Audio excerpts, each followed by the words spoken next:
Muy bien, bien, buenas noches con todos. Bienvenidos a este curso que se ha planteado a través de los amigos de CIACEP y en cooperación con el Colegio de Ingenieros del Perú para poder brindar los conocimientos sobre diseño, operación y mantenimiento de plantas de tratamiento de agua potable y de agua residual. Como bien lo ha dicho Daniel, estamos programando este curso para varias sesiones, donde obviamente vamos a tratar de tocar de manera lo más puntual y específica posible la importancia y la necesidad de hacer buenos diseños, hacer buenos planteamientos, hacer una adecuada operación y verificar completamente si está operando bien o no está operando un sistema de tratamiento.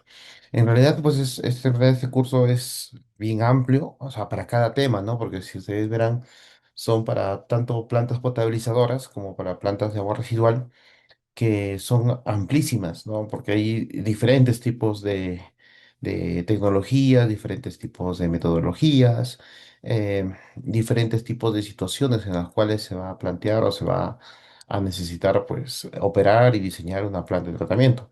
Entonces, por lo tanto, hemos tratado de poder sintetizar varias cosas y quizás vamos a tratar de cubrir los temas.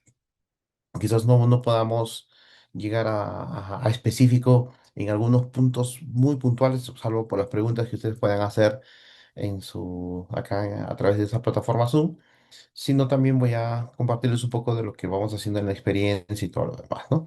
Bueno, un poco contarles que tenemos los objetivos del curso, los resultados, que ustedes puedan conocer las metodologías y criterios justamente para el buen dimensionamiento de diseño de plantas, tanto para plantas potabilizadoras como para plantas de agua residual, y también brindar los conocimientos previos, conocimientos básicos necesarios que ustedes deben de saber para cuando ustedes les toque ejecutar o quizás operar o hacer un mantenimiento de plantas existentes, estarán en la capacidad de poderlas desarrollar y poderlas cumplir sin ningún problema cuando obviamente esto amerite, ¿no?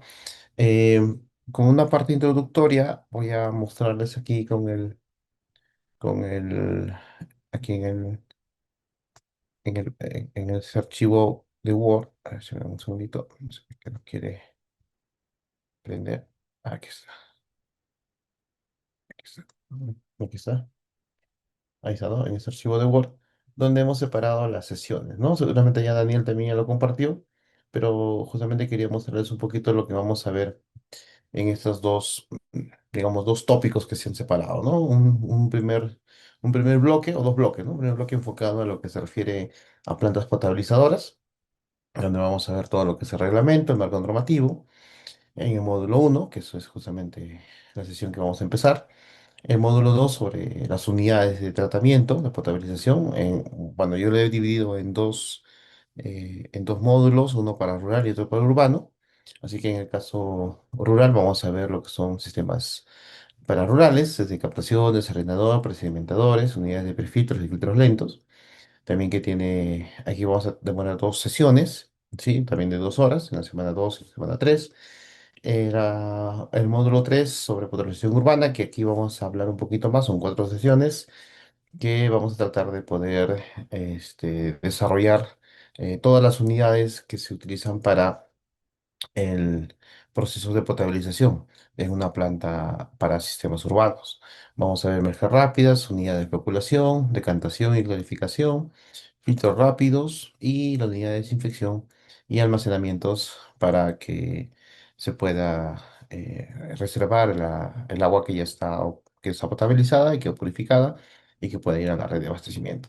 Y quizás ahí también vamos a ver un poco lo que es tratamiento de lodos de las plantas potabilizadoras, porque también es necesario porque ya a medida que vamos a ir hablando, el sistema de potabilización de agua pues es un sistema de tratamiento químico y por lo tanto como es un tratamiento químico, lo que va a primar ahí es un tipo de sedimentación de lodos o formación de lodos con precipitado químico. Entonces, por lo tanto, ese tipo de elementos tiene que ser también depurado, tiene que ser tratado, tiene que ser neutralizado para poder darle su disposición final correcta conforme a lo que manda la normatividad. Por eso que la primera parte en ambos bloques es la parte normativa.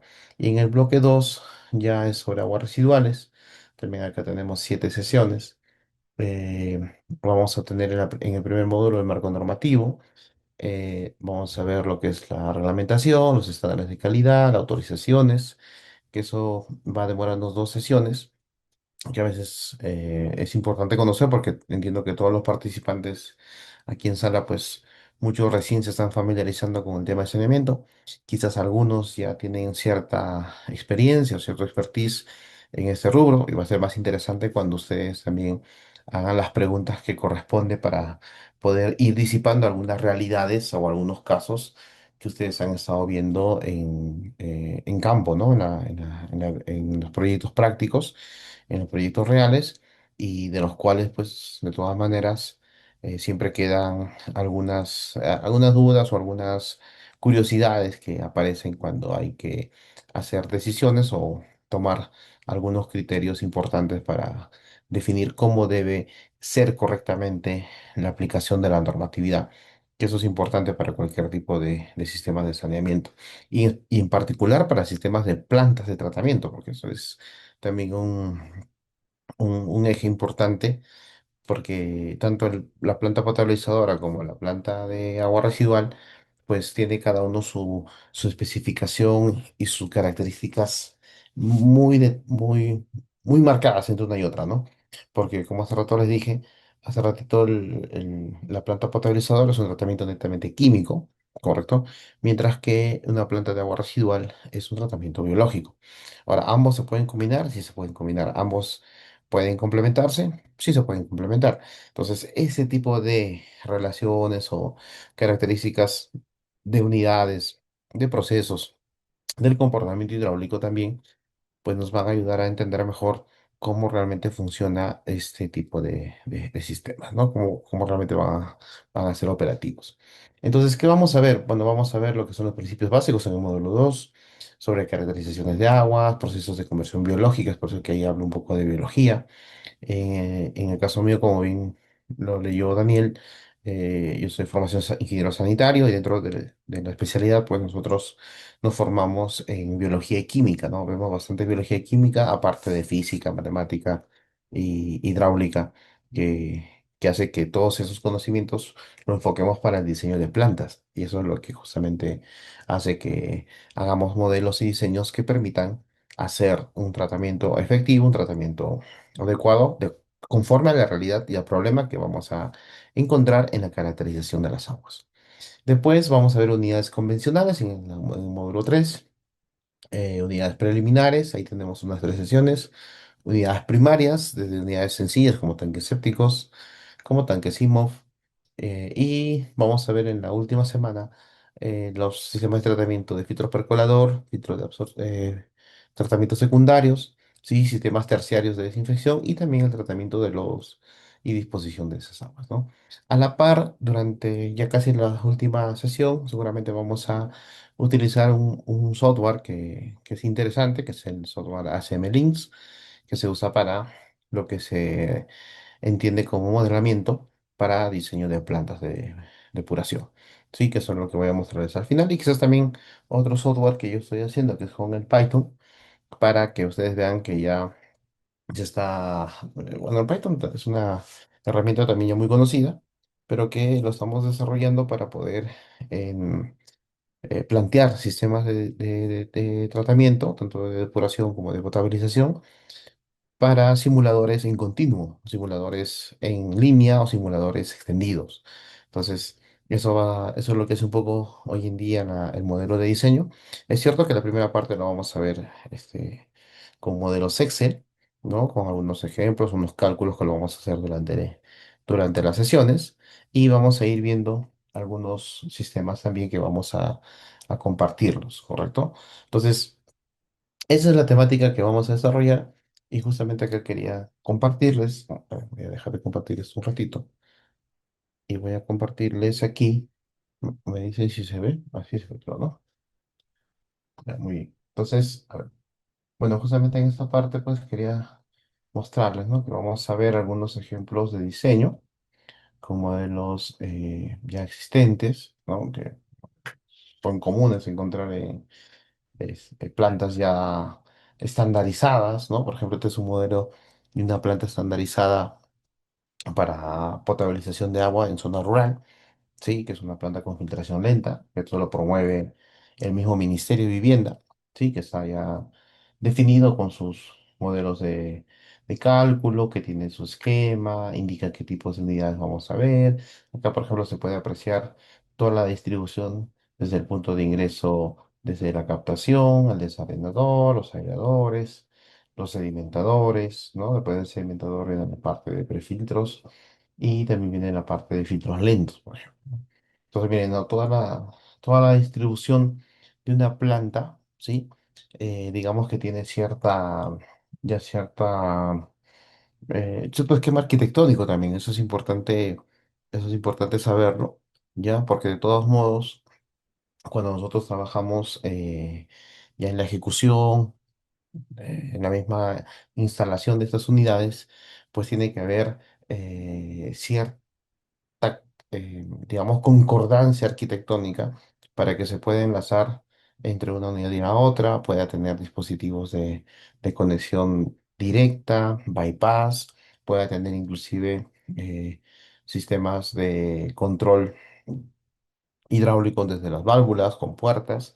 Y hoy en día lo que bueno, estamos promoviendo desde la universidad es justamente poder proponer sistemas ya automatizados, ¿no? Un poco hablando ya de plantear alternativas de automatización que permita, cuando nosotros hacemos un proyecto de diseño, ¿no? Saber, por ejemplo, cómo es el comportamiento del ingreso del agua, cómo es el comportamiento del proceso, de la oxidación química, a través de diferentes tipos de escenarios, ¿no? No sé, seguramente muchos de ustedes han trabajado o bueno, conocerán, no sé, quizás el WaterCat,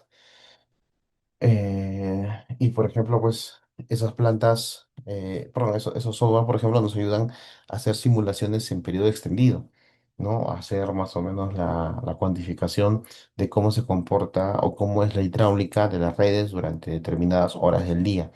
Entonces, lo que nosotros dentro de nuestras investigaciones también estamos planteando hacer este sistema de tratamiento, perdón, de simulaciones a través de escenarios que permita darnos a conocer cómo se comporta la planta, ¿no? Durante, por ejemplo, cómo funciona la planta a las 7 de la mañana, cómo funciona al mediodía, cómo va a funcionar a las 8 de la noche, ¿no? De acuerdo al tipo de demanda de uso, en este caso para plantas potabilizadoras, para hacer un control y en el caso de agua residual también para verificar el cumplimiento de la depuración, ¿no? Actualmente pues hay EPS, como en el caso de Sedapal, que es una de las empresas que trabaja bastante en el tema de automatización y control a nivel ya escala, que es lo que ellos trabajan, y tienen bastantes herramientas muy importantes a través de sensores, dispositivos digitales, data lawyers, PLCs que utilizan las plantas para hacer un monitoreo continuo,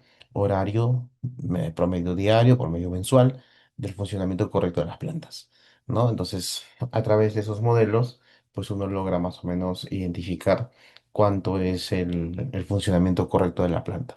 No basta solamente, y esto es un poco justamente la importancia también de este tipo de cursos que siempre me gusta compartir, es que no solamente se basa el diseño en garantizar el comportamiento hidráulico, ¿no? Porque, claro, hidráulicamente, pues uno sabe que el agua va a entrar, va a salir, va a estar un tiempo en el tanque y después de ese tiempo, obviamente, tiene que lograr o reaccionar para que se dé un determinado nivel de depuración, un determinado nivel de potabilización o clarificación del agua.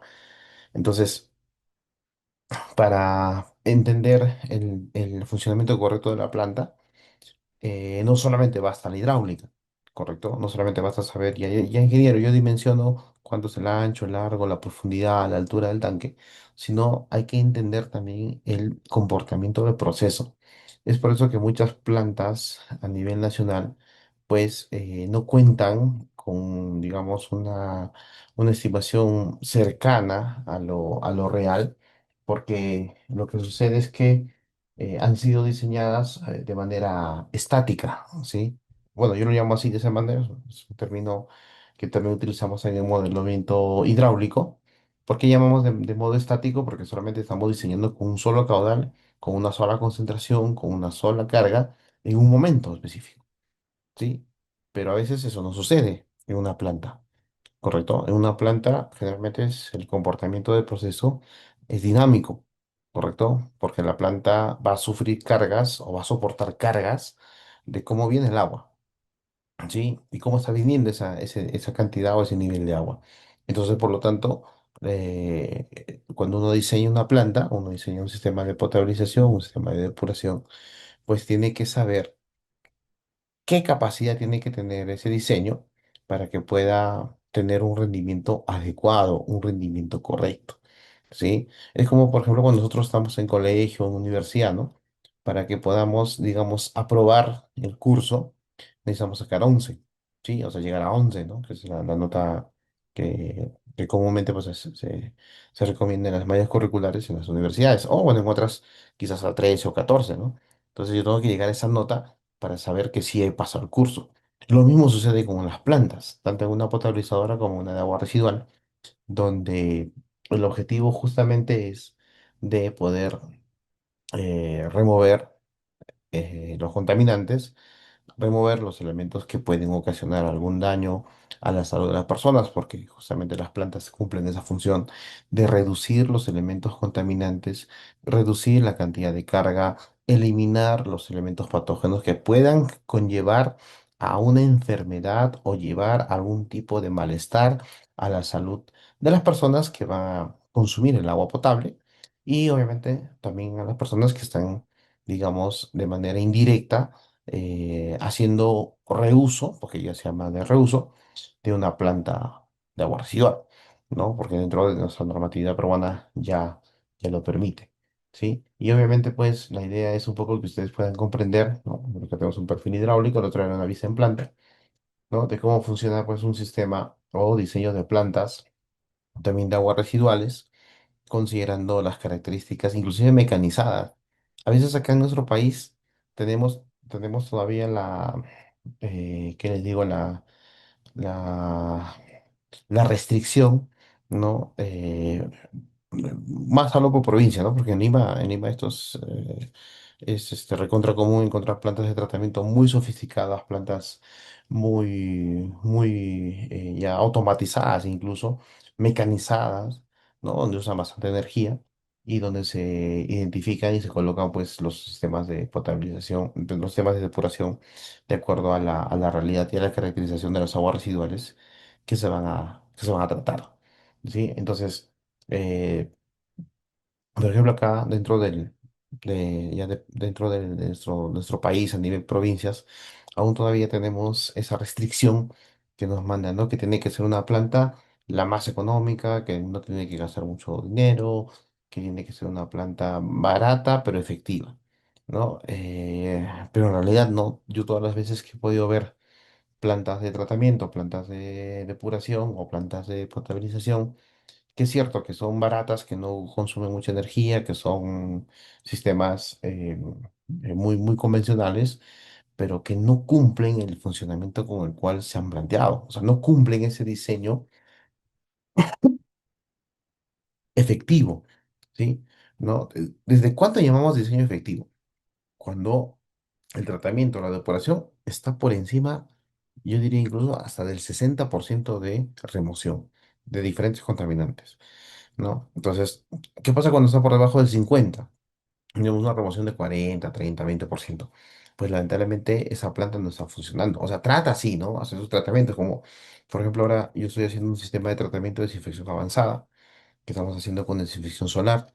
Y sí, o sea, hay un tratamiento, sí, pero justamente hoy día que hemos hecho la evaluación, el tratamiento no es el esperado, ¿no? O sea, a veces la planta por sí sola, cuando uno lo deja, ¿no? A veces esos tienen todavía la mala creencia de que la planta sola hace el tratamiento y no es así, ¿no? Porque la planta hace o tiene que ser controlada, monitoreada, tiene que ser verificada en campo con los parámetros de modelamiento, con los parámetros de control, para garantizar que funcione bien. Entonces, cuando no funciona bien, ahí es donde viene el problema.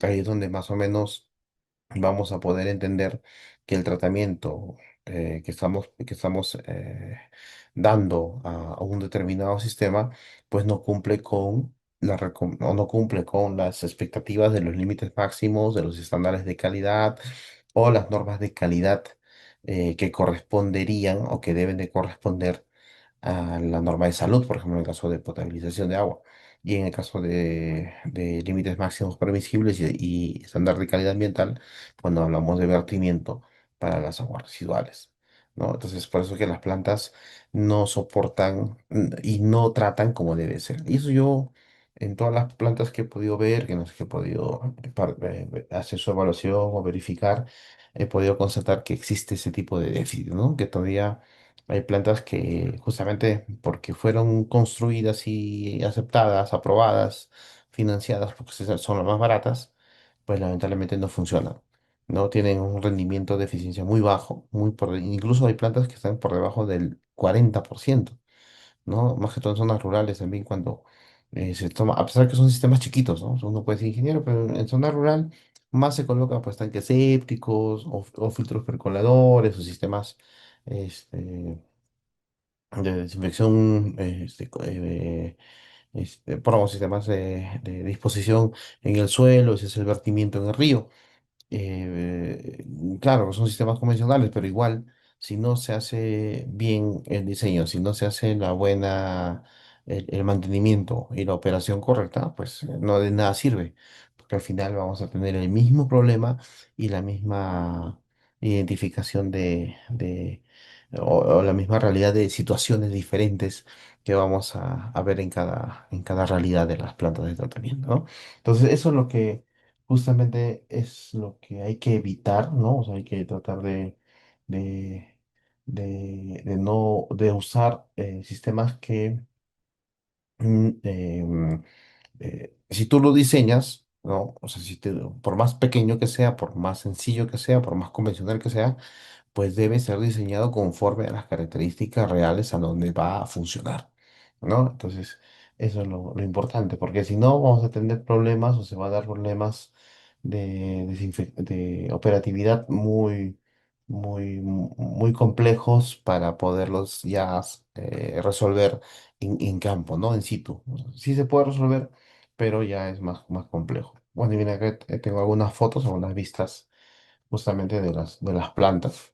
No, miren, aquí hay una plantita, por ejemplo, esto es un sistema de agua residual, y se puede ver, por ejemplo, la parte negra que ustedes ven aquí, ¿no? Que está totalmente ya séptica, ¿no? Eso, por ejemplo, es una planta que tiene aireación, por eso se ve acá que hay burbujas. Pero a pesar de que hay burbujas, hay aire, ¿no? Eso está formando la septicidad. ¿Y eso por qué se da? Porque el nivel de aireación no ha sido el correcto. O sea, no se ha logrado un nivel de uso adecuado, por ejemplo, para lograr una cantidad buena de remoción, por ejemplo, en ese tipo de plantas, ¿no? Ahora, en otra plantita, por ejemplo, aquí, no, miren, es una planta también en zona rural, ¿no? Y los tanques están, mira, ¿no? A la mitad de la planta, a la mitad del tanque, mira que hay una flor que está creciendo, ¿no? Y eso, por ejemplo, tampoco puede darse, ¿no? O sea, son plantas que deberían tener un funcionamiento que realmente pues sirva para depurar y no generen este tipo de inconvenientes en sistemas rurales, por ejemplo, que es común, ¿no? Y otro también, estructuras, por ejemplo, como estas, los desalenadores que muchas veces no han sido diseñados con la capacidad real con las cuales va a funcionar, ¿no? Y que a la larga generan diferentes tipos de modalidad o diferentes tipos de problemáticas al no contar o al no estar bien controladas, porque se pueden ahogar, no hay un pase correcto, la velocidad no sedimenta. Por ejemplo, miren, este desarenador, miren, por ejemplo, se supone que es un desarenador, pero no está reteniendo nada, ¿no? Porque está pasando de frente como si fuera un canal normal, ¿no? O sea, miren, ¿no? Es como un canal, con bueno, dos canalcitos, donde está pasando el agua y no retiene nada de arena. Está pasando, ¿no? Entonces, por ejemplo, eso también es otra realidad, ¿no? Que tenemos estructuras que lamentablemente no están cumpliendo el objetivo para el cual han sido diseñadas, ¿no? Entonces es una problemática a nivel, nacional, real, en todo sitio allá. O sea, eso no es que solamente sea para diferentes plantas, eso ocurre en todos los sistemas que, por ejemplo, no cuentan con un diseño correcto. ¿No? Y también, bueno, los equipos para el tema de dosificación. Yo me acuerdo, por ejemplo, hay unas plantitas que yo he visitado donde están con equipos parecidos a estos, ¿no? Que son sistemas de dosificaciones y que funcionan con electricidad y funcionan con un motor bomba, porque tienen acá su dosificador, ¿no? Justamente esta es una bomba dosificadora, el inyector del insumo químico y su ingreso hacia la planta, ¿no? Pero ¿qué pasa? No hay luz, ¿no? O sea, no hay corriente eléctrica, por ejemplo, ¿no? Entonces ahí ese es otro problema, ¿no? O sea, se plantean sistemas donde no están considerando o no se considera de manera oportuna la realidad correcta, ¿no? De cada zona. Y eso me pasó también en otro sistema, donde, por ejemplo, se colocaron bombas, trajeron bombas, pero la bomba con la cual debería funcionar el sistema debió ser una bomba monofásica, ¿correcto? Pero trajeron una trifásica, por ejemplo. Y eso también no es correcto, ¿no? O sea, hay cada tipo de realidad en las cuales, ¿no? Es importante definir bien, ¿sí? Definir bien y conocer bien qué tipo de sistema es. Y creo que estos cursos que siempre se fomentan, ya sea a través del Colegio de Ingenieros, a través de CIACEP o algunas universidades, pues hace que el conocimiento sobre la operatividad de plantas, sobre el sistema de diseño de plantas, pues sea lo más correcto, ¿no? Y no es digamos, por vanagloriar bueno, eso es una primera introducción al curso, pero hay EPSs que sí trabajan bien y tienen una buena implementación de esto, ¿no? Por ejemplo, es en el caso de Sedapal, ¿no? Bueno, quizás no podemos estar en Sedapal ahorita a ver una la planta de manera directa, ¿no? Pero bueno, tenemos la ventaja de tener aquí el Google Earth y aquí en el Google Earth nos permite ver pues la planta de la Tarjea, ¿no? Que es justamente esta de aquí, que es la planta de, de potabilización de Sedapal, que abastece a Lima Metropolitana, donde se hace toda la potabilización del agua, ¿no? Y aquí es donde justamente se logra reducir la mayor cantidad de contaminantes presentes en tóxicos, obviamente, inorgánicos, compuestos también orgánicos, dentro de lo que viene en el río Rímac. No se olviden que esta plantita de aquí capta agua de acá. Miren, ¿no? Aquí está, este es el río Rímac, aquí está, ¿no? Y esta es la boca toma del río Rímac. Aquí está, pues acá se ve la foto, ¿no? Se ve acá grande. Captan aquí, esta es su boca toma, ¿sí? De barraje móvil. Y esta boca toma pasa a los desarenadores y miren acá la forma de los desarenadores. No era como el de la foto, ¿no? Que les mostré hace rato, que era un desarenador que más parecía canal que desarenador. Están los desarenadores, ¿no? Están sus pozas de regulación y después están ya las unidades en sí, ¿no? Están la parte de mezclador rápido, el floculador, el decantador. Los decantadores estos son tipo Dortmund, ¿no? Perdón, Degremo, perdón, un tipo Degremo, que son tecnologías francesas, y los filtros rápidos, ¿no? Igual acá están los decantadores, están los floculadores, están los decantadores, y están también los filtros rápidos. ¿Te das cuenta, no? Entonces, tiene ya todo un esquema, mira, ¿no? Toda una secuencia de procesos, secuencia de unidades que hace justamente que el sistema de potabilización sea un sistema muy, muy bueno. Sedapal, ¿no? Si ustedes no me creen, pueden entrar a la página de Sedapal, pues tiene bastante eh, eficiencia en el tratamiento de potabilización de agua, por ejemplo.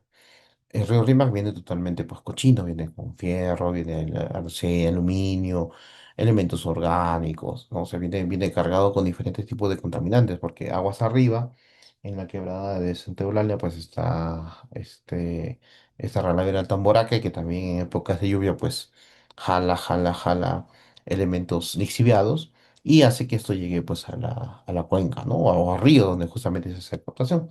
Y esta plantita hace un tratamiento muy bueno, ¿no? Es interesante el tipo de funcionamiento que cumple.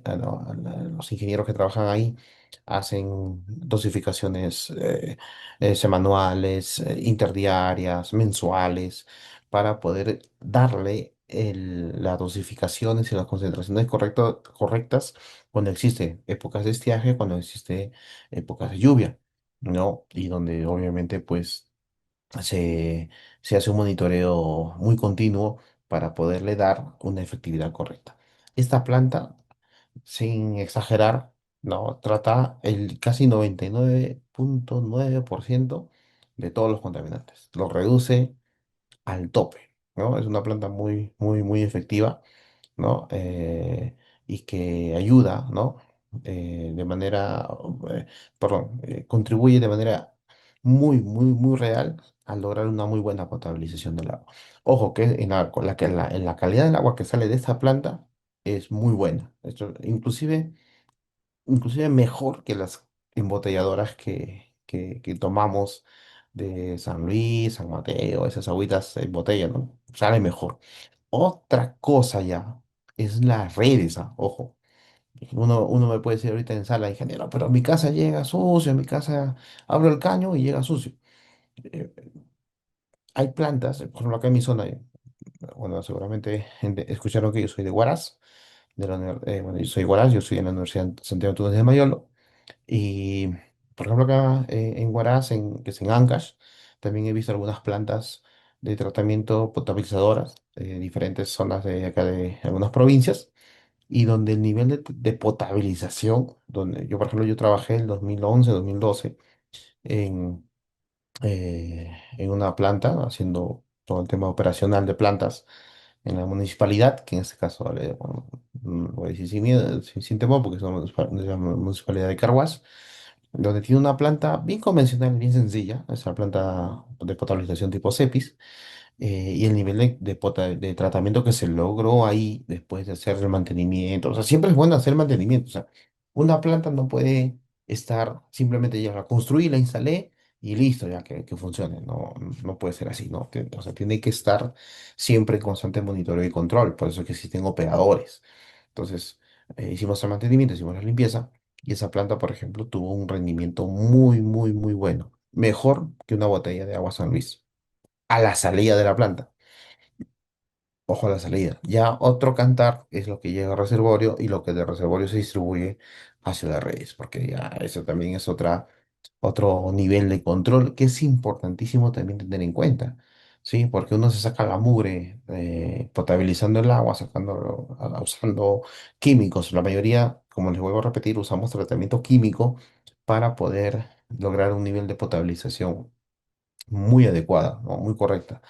Y obviamente, pues, ya en el tema de la distribución de redes hacia las casas, conexiones domiciliarias, es, eh, es el problema, ¿no? Cuando, digamos, ya hay roturas o hay alguna mala conexión, hay una conexión clandestina, hay una fuga, una mala o hay infiltraciones, ¿no? Cositas de ese tipo que son un poco más operativas, ¿no? Que hace que el sistema, pues, lamentablemente empiece a perder la calidad con la cual se ha producido, ¿no? Entonces, esos son aspectos también importantes, pues uno puede decir, no, la potabilización del agua desde la planta no funciona. Bueno, yo en las plantas que hemos podido ver, monitorear, hacer su seguimiento, su control, su evaluación, pues el nivel de tratamiento se logra, se llega al tratamiento, ¿no? Y obviamente en algunas que no se logra, se tiene que ir implementando cómo se van a desarrollar y implementar, ¿no? Entonces, como les digo, el mundo de las aguas, del tratamiento de aguas es muy amplio y que te permite tener varias aristas de estudio, de control, de verificación dentro de diferentes tipos de enfoques, de acuerdo a la tecnología también. Por eso acá le decía que esto es un tipo de tecnología de Egremont, por ejemplo, o sea, no es igual a una de placas laminares de alta tasa. No, que son parecidas, que son efectivas seguramente, pero que son de diferente modalidad o diferente esquema tecnológico. Y también, si no me equivoco, ahora último están haciendo aquí en mismo Sedapal, si no es acá. Bueno, creo que están haciendo movimiento de tierra. Sí, creo que debe ser por aquí. Van a hacer la petar la tarjea, ¿no? Que va a estar cerca a la planta de agua, ¿no? Pero esa petar, obviamente, pues también cumple con todos los lineamientos de diseño. Y además, pueden seguir tomando el ejemplo Lima. Además, también les comento, ¿no? De que ahora aquí en la parte sur de Lima, tenemos la primera planta desaladora operada por, eh, por la empresa prestadora, que en este caso es Sedapal, ¿no? ¿Dónde está? Aquí está. Aquí está. Está de aquí, ¿no? Este es la planta, bueno, los sistemas de potabilización y depuración de agua para la zona sur de Lima, Provisur, se llama el proyecto, ¿no? Entonces aquí, dentro de este casetas, digamos, o techos azules que están viendo, es una planta desaladora de agua, ¿no? O sea, ¿qué cosa es lo que hace aquí? Se capta agua del mar, ¿no? Por este conducto, jalan de aquí, del balneario de San Bartolo, jalan el agua y llega aquí, ¿no? A la planta de desalinización, ¿no? Entonces ya acá en Perú es la primera planta que es operada, bueno, ahorita está en concesión, es cierto, pero va a ser operada por Ceapal, ¿no? Por una EPS. Bueno, ya era hora, ¿no? Porque de todas maneras, la parte costa, siempre nosotros, acá en nuestro país, pues tenemos una dinámica poblacional muy grande, enfocada a irse a la costa, ¿no? O sea, simplemente aunque ahora vi unos indicadores de migración hace poco ay, no recuerdo la fuente, eh, donde indicaba, ¿no? Que ya hay gente que está migrando, o sea, ¿cómo es la migración, ¿no? De las provincias hacia Lima o de Lima hacia las provincias, ¿no? Hasta el año 2017 era bastante la migración de la gente a la parte costa. Y justamente, ¿por qué viene la parte costa? Obviamente por diferentes necesidades, ¿no? Mejor educación, temas de empleo, trabajo, etcétera. Y ahí es donde justamente el incremento poblacional hace la demanda necesaria de agua, ¿no? Entonces, ese incremento poblacional necesita pues que se haga una una buena ampliación o un mejoramiento de la cantidad de agua que se requiere. Entonces, en base a esa necesidad, nació el proyecto Provisur, que va a abastecer, o abastece ya, porque está funcionando ya desde hace un par de años, a la parte sur de Lima, San Bartolo, Santa María del Mar y todo, Santa Marta del Mar y toda la parte del sur del Lurín, que abastece con agua desalada, ¿no? Desalinización. Y ahora, la cartera de Proinversión no es la única. Está la planta de Talara, está la planta en Hilo, que van a hacer van a ser plantas de potabilización desaladoras, ¿no? Ahora la gente va a tomar agua de mar, lo cual no es una tecnología tampoco muy nueva, ya hace más de unas 5 décadas atrás, pues en Europa, en la parte del Golfo Pérsico, la parte de África, pues hacen bastante desalinización. Es una tecnología que no hay agua pues en las cuencas, no hay agua eh, dentro de los ríos o de los bofedales que son naturales, ¿no? De cada zona, de cada país. Entonces, la única fuente que tenemos es el mar. Entonces, a partir de eso se está captando, se está haciendo la depuración y hoy en día pues necesitamos profesionales que van a tener que operar este tipo de plantas. Sí, y obviamente, por ejemplo, España es uno de los países que ha promovido, sigue promoviendo, sigue usando, por supuesto. Si tú haces una tecnología, la tienes que usar, la tienes que promover, ¿no? Entonces, eh, usa bastante el tema de desalinización. Entonces, se usa bastante la desalinización como sistema de potabilización y se logra tener un resultado muy correcto. muy adecuado para ese tipo de modelamientos y diseños. Así que es importante conocer las realidades que tenemos en cada una de nuestras comunidades, ¿no? Nuestras realidades. Entonces, bueno, entonces un ejemplito que quería mostrarles y obviamente ver, ¿no? Vamos a ir viendo así el, eh, los modelos de, de diseño que vamos a ir viendo, ¿sí? Y también quería mostrarles acá, como una parte introductoria, es el software que vamos a utilizar ahora. Pero ese es un software que todavía lo vamos a ver casi en la última parte, ¿no? Que es esta parte de aquí, que es el Links ACM, ¿no? Ahí está, justamente ahí lo están viendo, ¿ya? Y donde justamente se ha enfocado a hacer el modelamiento de plantas.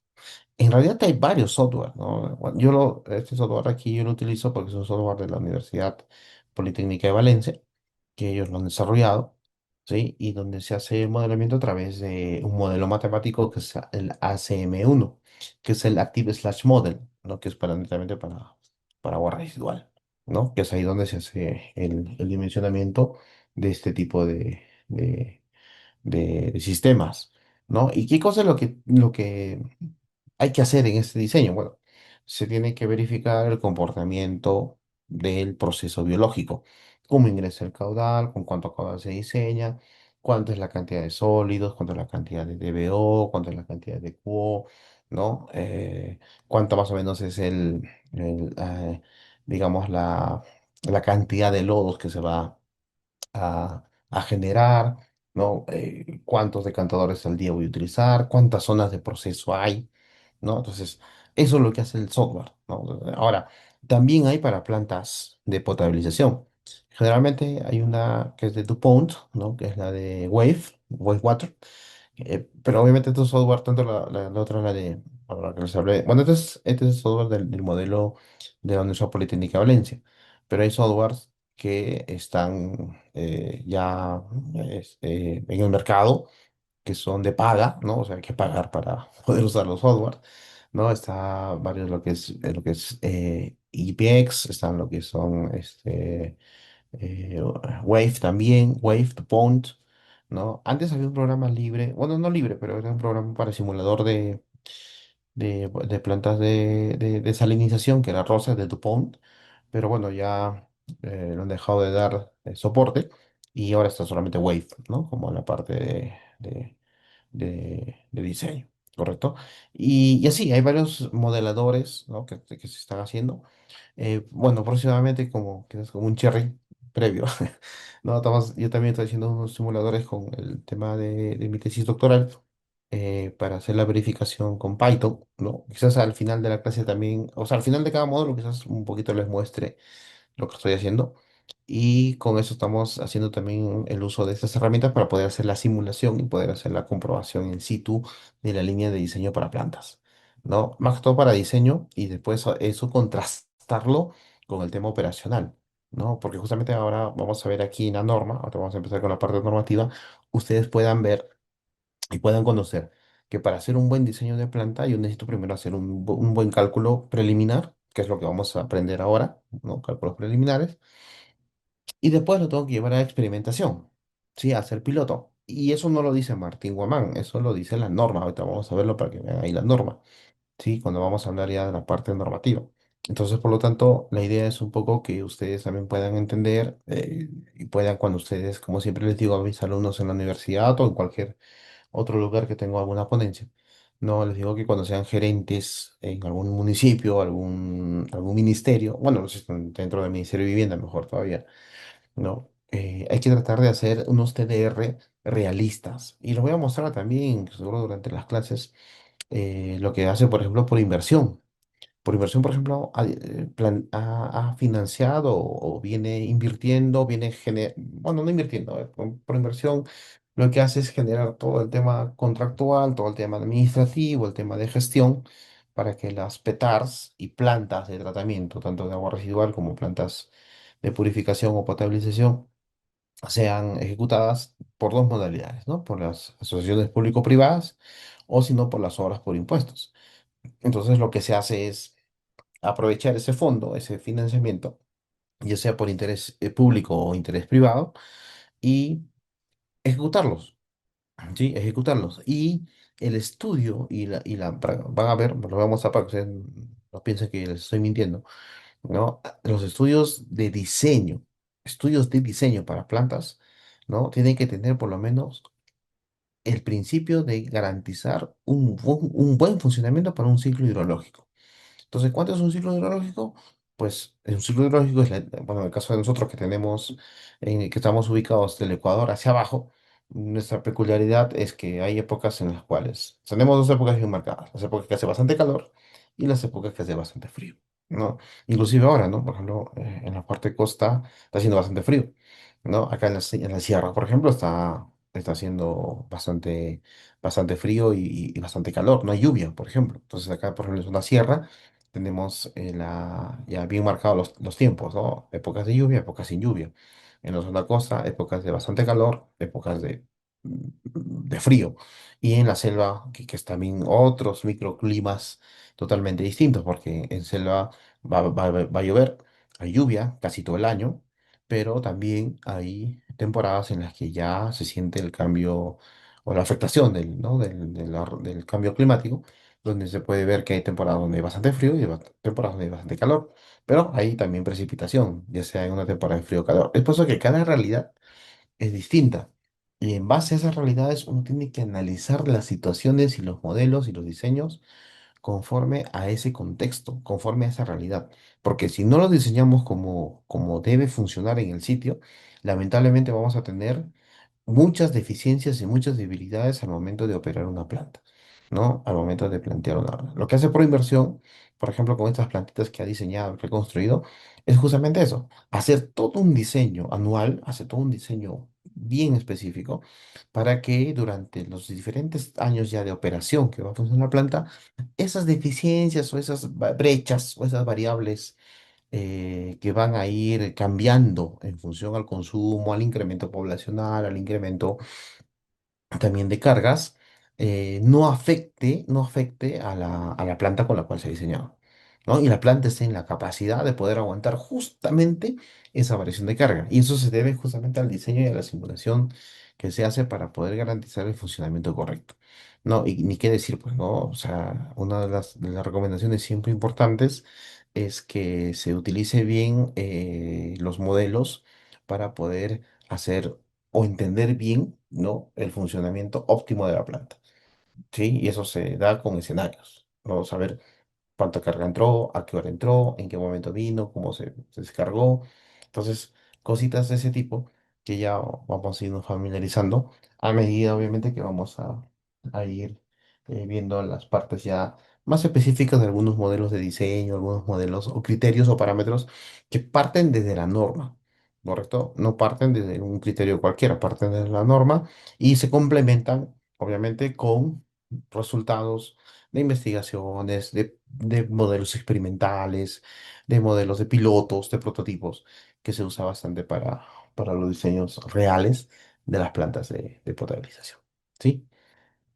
Muy bien, entonces eso es lo que quería mostrarles ahora en esta primera parte. No sé si Daniel estaba por ahí, creo que ya me pasé un poquito, 8:30 ya, para poder ya hablar sobre la parte ya del tema.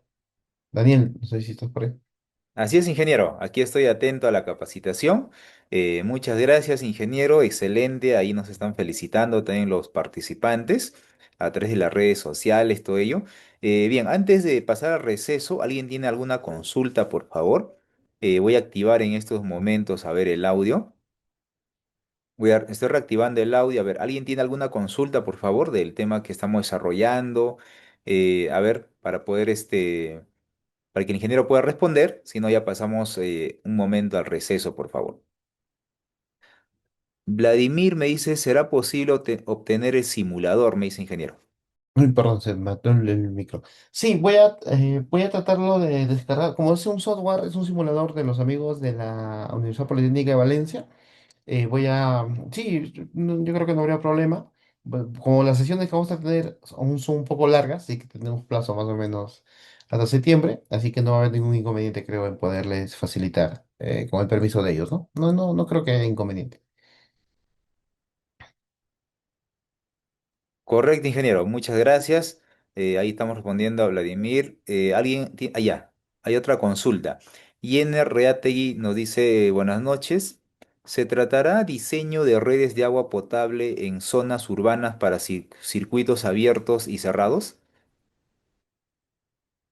Bueno, en realidad el enfoque del curso que estamos promoviendo con los amigos de CIACEP y el Colegio de Ingenieros pues está enfocado más al diseño de plantas, ¿no? De plantas de potabilización y plantas de aguas residuales, ¿no?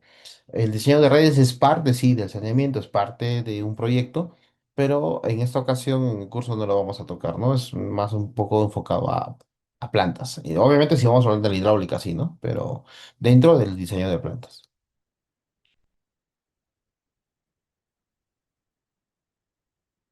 Correcto, gracias por la respuesta, ingeniero. Bien, vamos a pasar ya a un receso. Voy a ver, hay otra consulta. Ya, bueno, Jorge. Ya, Jorge Velázquez dice, para una planta de tratamiento de agua en zona rural, ¿qué sistema es más eficiente? ¿Filtro lento o rápido? Bueno, en realidad va a depender mucho de qué cosa tiene el agua, ¿no? Y también va a depender mucho de la cantidad de agua que vas a tratar, ¿no? Si es zona rural, ya por ende se supone que es un caudal pequeño, porque es zona rural. Y obviamente las plantas que son más efectivas para caudales pequeños en zona rural son los filtros lentos, que es lo que recomienda el ministerio. Pero no quita de que puedas diseñar una de filtro rápido. O sea, sí se podría diseñar también para un caudal pequeño, pero tendríamos que saber ya qué características tiene el agua que un filtro lento no lo podría remover. Y generalmente, pues eso ocurre con el tipo de componentes que tiene el agua, ya sea elementos muy compuestos o muy complejos como elementos inorgánicos, como también elementos este, coloidales en alta cantidad.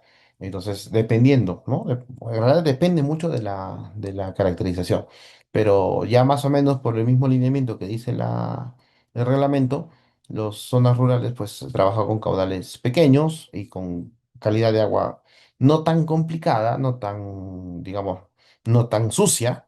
Entonces un filtro lento podría funcionar, pero como te digo, no limita. Yo he hecho filtros rápidos, por ejemplo, para caudales de 1 litro por segundo en la selva. Y funcionan, o sea, porque es un caudal chiquito, pero se ha hecho un filtro rápido. ¿Por qué? Por el tipo de elementos químicos que tiene el agua. Entonces, por eso se plantea, ¿no? Depende mucho de la caracterización. Eso lo vamos a ver ahora en la temática 2, ¿no? Correcto, ingeniero, gracias por la respuesta. Sergio Valdivia también me está preguntando, dice, cuando se indica aguas residuales, ¿hace referencia a las grises, domésticas o industriales? Claro, hacemos referencia a todas, sí, tanto a la gris, en realidad, a ver, las aguas residuales dependen, hay de varios tipos, ¿no? Dependen de su origen. Si es de su origen, hay dos, las de tipo domésticas y no domésticas, ¿correcto? Esas son las aguas residuales, ¿sí? Entonces, por ejemplo, las no domésticas, ¿correcto? Las no domésticas son en su mayoría de casos, las industriales, porque obviamente son aguas que no vienen del uso doméstico, o sea, de los baños, de los inodoros, sino vienen de procesos dentro de la industria, ¿correcto? Y en el caso de las aguas grises o negras, eso se ocurre en todo lado. Las aguas grises vienen a ser aguas que no tienen carga orgánica o carga química oxidable, mientras que las aguas negras son las aguas que sí tienen elementos orgánicos bioquímicamente oxidables o químicamente oxidables y aparte de los patógenos, ¿no? Entonces, esas son las diferencias, ¿no? Las aguas, o sea, en todas las aguas residuales vamos a encontrar grises aguas grises y aguas negras. Y también vamos a encontrar, o también va a haber aguas no domésticas y aguas domésticas, ¿no? Que esas son las diferencias. También lo vamos a hablar más adelante. Correcto, a ver, hay más preguntas. Teodoro Manuel Espinosa dice, en, pro- en provincias los PETAR colapsan por saturar su capacidad con aguas provenientes de drenajes pluviales como controlables, poco controlables. ¿Cómo se puede evitar esto? Bueno, eso es una realidad en en todo nuestro país, ¿no? Y bueno, también la norma lo dice, solamente que, no sé, al momento de ejecutar, lamentablemente hay ingenieros que o no conocen la norma o simplemente no la quieren aplicar. En nuestro país está permitido hacer sistemas mixtos y sistemas separados. Entonces, lo que se debe evitar en sistemas, perdón, en los sistemas de alcantarillado sanitario es justamente hacer mixtos, o sea, combinar el agua de drenaje pluvial con el agua residual. O sea, cada sistema es independiente. El alcantarillado sanitario, que es para desagües, tiene su misma red, tiene sus buzones, tiene todos sus componentes. Mientras que el drenaje pluvial también es aparte, no se pueden combinar. Entonces, acá en nuestro país está bien definido en la norma de drenajes, ¿no? Que son dos sistemas, o sistemas unitarios, que es ambos separados, y sistemas mixtos. Pero ¿en qué caso voy a hacer sistema mixto? Cuando la variación de carga y el factor o la necesidad de dilución es necesaria para petar. Sedapal no la hace. O sea, eso que Sedapal, mira, Sedapal, por ejemplo, trabaja más o menos con caudales que superan fácilmente de los 10 metros cúbicos por segundo. 10 metros cúbicos por segundo en el tratamiento de agua residual. Estoy hablando de datos que tiene Petarchira y Petartaguada. Entonces, si Sedapal, teniendo esa necesidad de cantidad de agua, no mezcla el agua de drenaje con el agua de lluvia, perdón, con el agua residual, agua doméstica, en provincias también no sería recomendable por el nivel de carga que tiene. Bueno, acá en Perú, a pesar de que comemos rico, comemos bien, no desechamos mucho elementos de alta carga. Entonces eso hace de que no sea necesario la dilución. Entonces, para evitar lo que tú comentas, esas saturaciones, pues no se debe separar el sistema, ¿no? ¿Y eso cómo se hace? Desde la misma gestión municipal. El municipio debe de colocar o debe de hacer por ordenanzas que toda conexión pluvial vaya a la calle y eso vaya a la red de conexión pluvial y no a la red de alcantarillado. Bien, a ver, una última consulta para pasar al receso. Franco Bustamante dice, ¿se verá el tipo de diseño de una planta de tratamiento de agua potable de filtración rápida, completa, donde es recomendable utilizar este tipo de planta? Ujú. Bueno, si es, como han visto aquí en el temario que también Daniel seguro les mostró al inicio y acá también les muestro, sí vamos a tocar las unidades, ¿sí? Vamos a tratar de poder desarrollar todas las unidades, ¿no? O sea, sí vamos a tocarlos todos, pero a veces, como les digo, los cursos son extensos porque si hay así preguntas y vamos absolviendo las preguntas, a veces se extiende más, ¿no? Yo, por ejemplo, en la universidad, para diseñar planta, yo he tenido que llevar 2 semestres, o sea, en la formación como ingeniero sanitario, llevamos los cursos de potabilización de abono y potabilización del agua 2 para poder hacer todo un diseño completo de una planta. ¿No? Entonces, todo eso, por ejemplo, que yo he aprendido en 8 meses, digamos, 8 meses de formación, lo voy a tratar de resumir en 2 horas, ¿no? Por cada unidad, ¿sí? Pero sí, lo vamos a ver todo, ¿no? Y voy a mostrarles los lineamientos y los comportamientos correctos de diseño. Correcto, ingeniero. Muchas gracias. Ya son las 8:40. Vamos a pasar, por favor, un receso de 5 minutos nada más. Y de ahí estamos continuando con la capacitación. Gracias, ingeniero, y continuamos en un momento, por favor. Bien, bien muchachos, bien chicos, entonces vamos ya a empezar un poco de lo que vamos a ir viendo en esta primera parte del curso. Y como bien lo había dicho, vamos a ver la primera parte de lo que es la parte normativa. Y vamos a hablar todo lo que viene a ser ahorita de potabilización de agua. O sea, este primer bloque, si ustedes recordarán, acá lo presenté en este archivo, en un archivo Word, ¿no? Donde la primera parte que vamos a desarrollar es netamente potabilización, en este primer grupo, o bloque. Y el segundo bloque es agua residual, ¿correcto? Ambos constan de el número de 7 sesiones. Muy bien. Bien, ahora, bueno, es importante, a veces puede ser un poco tedioso decir, oye, ingeniero, ¿por qué vamos a hablar de la norma? Es que de todas maneras, desde la norma es lo que sale todos los criterios y parámetros que hay que utilizar, ¿no? Porque a veces cuando un evaluador o un ingeniero que va a revisar el proyecto, inclusive tú, ¿no? Si tú eres ingeniero de proyectos, vas a tener que eh, comprobar si el diseño es correcto a partir de lo que dice la norma, ¿no? Y dentro de lo que vamos a revisar, bueno, están los decretos legislativos que hoy en día rigen en nuestra normativa peruana, que más que todo el decreto legislativo 1620, ¿no? Que eso ha sido modificado en el año 2023, y obviamente el Reglamento Nacional de Edificaciones y el RM 2, que es para tecnologías de saneamiento rural, ¿correcto? O sea, acá hay dos normas que hay que identificar bien. La RM 2, que es netamente para saneamiento rural, ¿correcto? Y el Reglamento Nacional de Edificaciones, que es para o los sistemas de saneamiento urbano, ¿correcto? Sí, entonces mira, son dos normas que hay que siempre revisarlos, ¿sí? El RM 2 para rurales y el Reglamento Nacional de Edificaciones, la norma OS 020 para plantas potabilizadoras urbanas, ¿correcto? Y justo un poco lo que preguntaban por ahí, ¿no? O sea, ¿cuál es mejor en rural o urbano? ¿Qué tipo de planta es mejor? Va a depender mucho, ¿correcto? En uno cuando va a hablar o se enfoca al tema de diseño de plantas, pues necesariamente tiene que saber qué cosa voy a tratar y qué cosa tiene esas aguas, ¿sí? Hoy en día, por ejemplo, uno puede decir, ingeniero, pero ya se sabe que las aguas de manantial, de zona rural, son más limpias. Claro, o sea, en su mayoría digamos, de caracterizaciones o del tipo de compuesto que tiene un agua de manantial, pues sí, es relativamente limpia. Pero hoy en día ya esas cosas han cambiado un poquito, ¿no? Porque me ha tocado desde 2014, 2015 que hicimos un proyecto con CARE, donde aguas que son de manantial, que antes, hace 10 años, 15 años atrás, tenían cierta calidad, ¿no? Han cambiado su calidad a ese tiempo.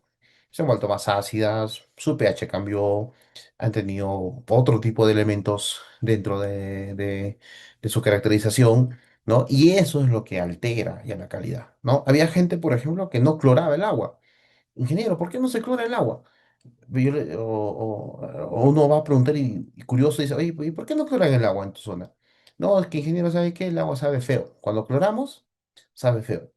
Y bueno, en cierta razón, bueno, en cierto concepto teórico uno puede decir, "Ay, sí, pues no, cuando uno clora el agua, pues es feo. Pero de ellos era más feo. ¿Por qué? Porque había otros compuestos que habían aparecido, como los carbonatos de calcio, por ejemplo, ¿no? Entonces, eso es lo que ocurre. Cuando hay una alteración en la calidad del agua, lo que va a pasar es que la calidad se va a ver alterada. Entonces, por lo tanto, uno dice, ¿y ahora qué hago? ¿Voy a seguir clorando a pesar de que mi agua no tiene buen sabor? ¿No? Entonces creo que nadie tomaría agua de mal sabor, ¿no? Entonces ahí es lo que empieza. Hoy en día, por ejemplo, por acá por mi zona, porque hay de Guaylas, hay bastantes zonas que están en la parte de la Cordillera Blanca que tienen modificación en la calidad del agua.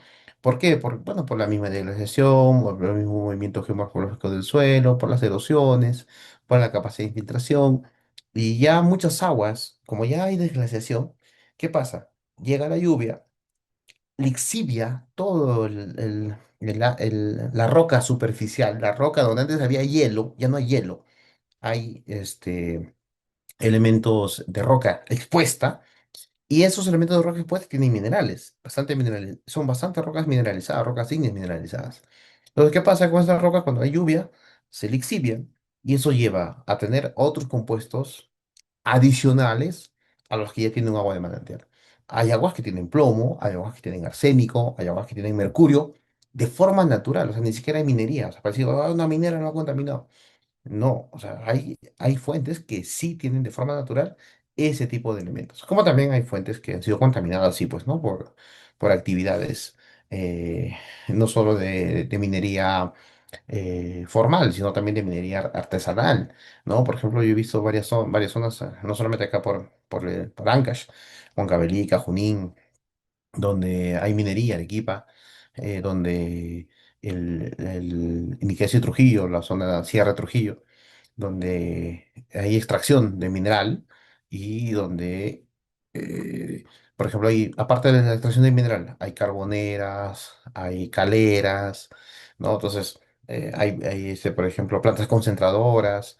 Entonces, por lo tanto, esas zonas, pues vierten sus aguas a fuentes hídricas, donde aguas abajo, estas están siendo consumidas por poblaciones y tienen agua, obviamente, pues de ya una calidad que hace 10 o 20 años atrás no tenían, pero que ahora sí lo tienen por ese tipo de vertimiento. ¿Te das cuenta? Entonces, por eso es importante hacer la caracterización, ¿no? Y eso lo dice la norma. Y obviamente esta norma se basa en los estándares de calidad ambiental, ¿sí? Que es el ECA agua, que eso lo maneja el MINAM. Y también, en el caso ya de una vez hecha la potabilización, esto sí prima para ambos, ¿ah? O sea, tanto para rural como para urbano, el decreto supremo 031 de la ley de salud, ¿no? La 031/2010 de salud, que habla de reglamento de calidad de agua para consumo humano. Esto sí, este decreto es para ambos, es para rural y es para urbano, ¿correcto? En los dos primos. Pero para el momento de diseñar, para el momento de diseño, acá sí cambia, porque que les vuelvo a repetir, el RM 192 es para rurales y la norma OS 020 del Reglamento de Edificaciones es para urbano, ¿correcto? Entonces, eso es la diferencia. Pero esto sí, el Decreto Supremo 031/2010 es para los dos, tanto urbano como rural. O sea, en los dos tiene que cumplirse este tipo de reglamento, ¿correcto? Muy bien. Dentro de la reglamentación, y bueno, siempre lo pongo dentro de lo que se refiere a la formulación de proyectos, a la elaboración de estudios básicos, tiene que estar dirigido, tiene que estar, y no lo digo yo, lo dice la misma norma, por el jefe de proyecto, que en este caso debe ser un ingeniero sanitario, porque es parte de la formación que nosotros tenemos en los 5 años que estudiamos en la universidad, donde nos asociamos bastante, aparte del principio hidráulico, de proceso químico, de proceso biológico, ¿no? Involucra bastante el tema de salud.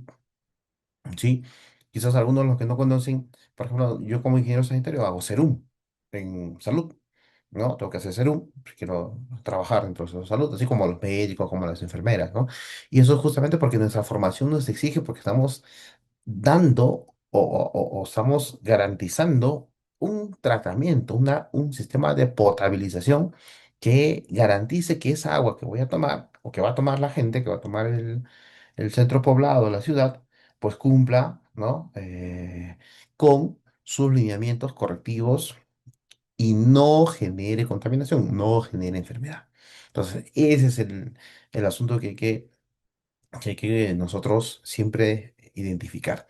Y ya después, si es un proyecto muy amplio, pues definitivamente hay que trabajar con todo un equipo interdisciplinario, ¿no? Y obviamente hay que trabajar con el estructurista, hay que trabajar con el impacto ambiental, hay que trabajar con el arqueólogo, con el gestor social, ¿no? Entonces, todo un equipo que permite hacer un proyecto muy efectivo, un proyecto muy correcto para garantizar la efectividad y el funcionamiento correcto de todos los componentes de saneamiento. Ojo que las plantas de tratamiento son solamente componentes, es una parte del saneamiento, del agua potable y saneamiento. Pues el agua potable tiene todo su sistema por diferentes componentes. En estos cursos que estamos haciendo con los amigos de CIACET y el Colegio de Ingenieros, está enfocado a plantas. Entonces, vamos a enfocarnos netamente a la planta para poder definir cómo debe funcionar y cómo debe ser bien diseñado. ¿Correcto? Bien, bueno, acá un poco el enfoque general de todo el sector saneamiento, ¿no? Como bien ustedes saben, la normatividad nos exige a nosotros, de los que trabajamos en el sector saneamiento, pues nosotros estamos regidos por el ente rector, que es el Ministerio de Vivienda, Construcción y Saneamiento. Específicamente también del Viceministerio de Saneamiento, que es de ahí de donde nacen los diferentes tipos de direcciones, programas que se ejecutan a nivel de nuestro país.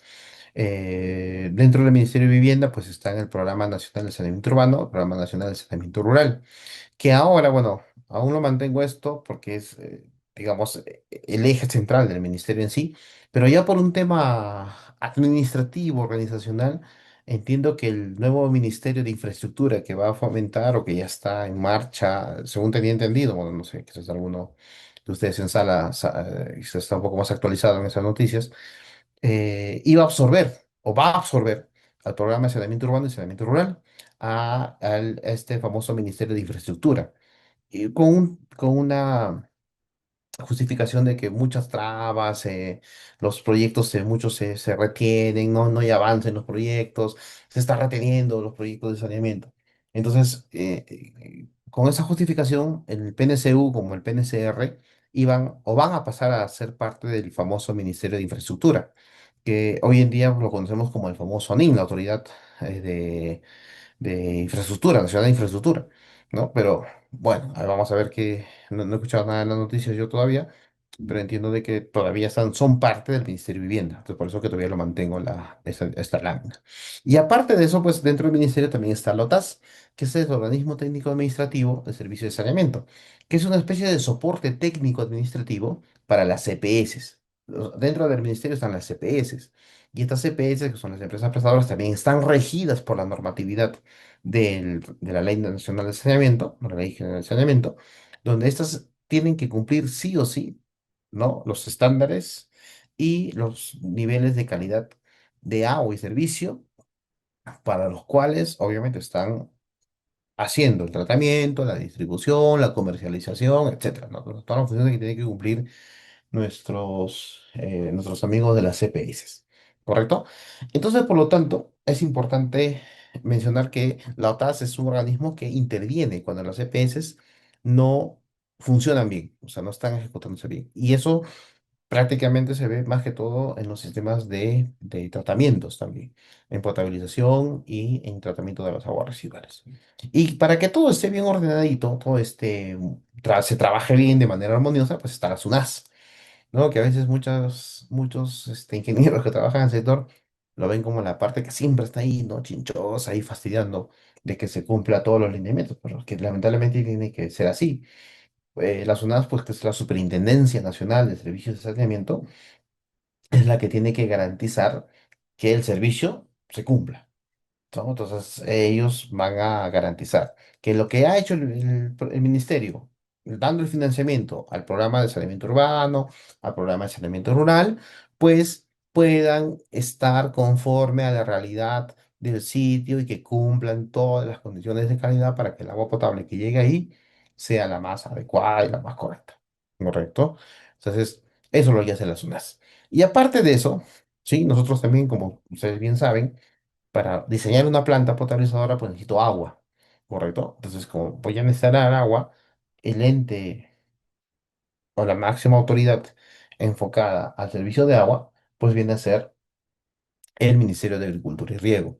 ¿Por qué? Porque dentro del organigrama del Ministerio de Agricultura y Riego, el Midagri, está la Autoridad Nacional del Agua. ¿Sí? Entonces, esa Autoridad Nacional del Agua es la que nos va a dar la autorización, la licencia de uso para el agua, poder ser captada y poder llevarla a nuestra planta potabilizadora. Lo mismo vamos a ver en agua residual también, ¿no? En qué función cumple. Pero ahorita el Ministerio de Agricultura, a través del ANA, que es la Autoridad Nacional, nos va a permitir captar esa agua para poderla nosotros utilizar en nuestra planta potabilizadora. El Ministerio del Ambiente, porque el Ministerio del Ambiente, como bien lo vieron hace rato en la lámina anterior, nos indica el estándar de calidad ambiental. ¿Cuánto es ese estándar para el agua? ¿Qué nivel tiene que cumplir el agua que viene en el río? ¿Correcto?